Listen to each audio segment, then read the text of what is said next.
How about this one from Twitter? Who do you think will surpass expectations most and miss expectations the most?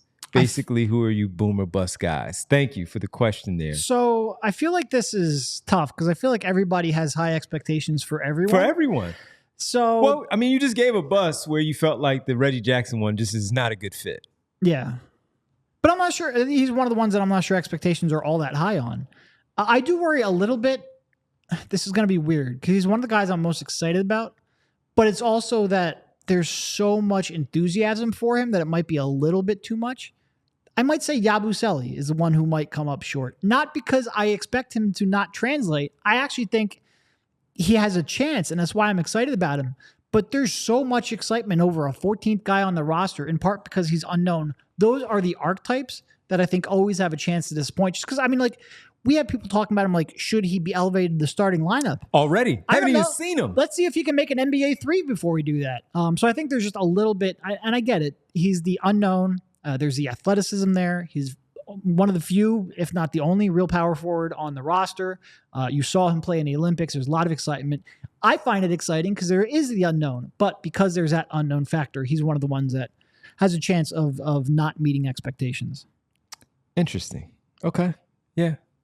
I mean, because, again, we're talking about a 14th man. Look how important he is, how excited people are about this that's one. the thing. There's just it's an unnatural level of excitement for a 14th roster spot. All right.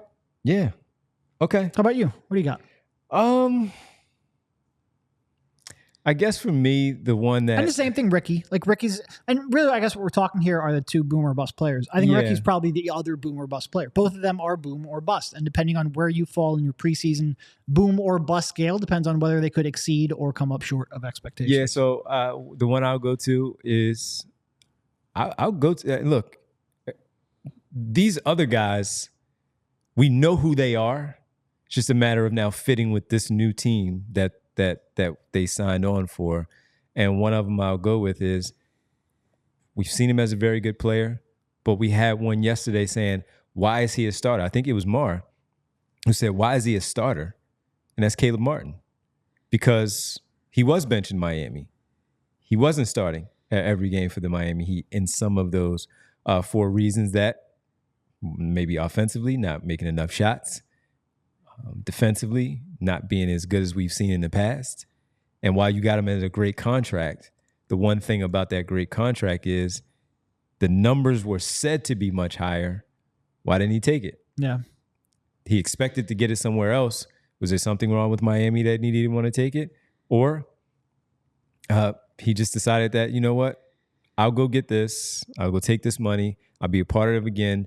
An opportunity to win a championship as a contender. Maybe he saw things ahead of time with the Miami Heat that wasn't going to be as good as it has been, and he decided that this was the spot. But is he a traditional starter, especially when we're talking about three wings, starting with Tyrese Maxey and Joel Embiid? And while we like it, there are others who do not. So that's why I say Caleb Martin. Could that one be a boom or bust where we see him as a starter and maybe he is relegated to the 6-man or 7th-man role because of the fact that he does go to the bench and he works better there. But as a starter right now, for a lot of people, he shouldn't be in the starting lineup, and they should not have those two other wings with the other three All-Stars. And because he's the one role player who got the 4-year deal, he's the one who's going to have the most expectations. So I think people will be a little bit more critical of him than they will pretty much any other signing. So I think that's probably fair. Yeah, so that's why I bring it up. And again, just to be clear, we like him as a 5th starter because we are very, very curious to see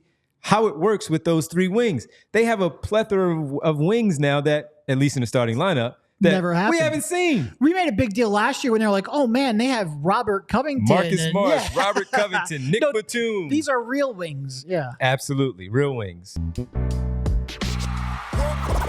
all silly like the mayor.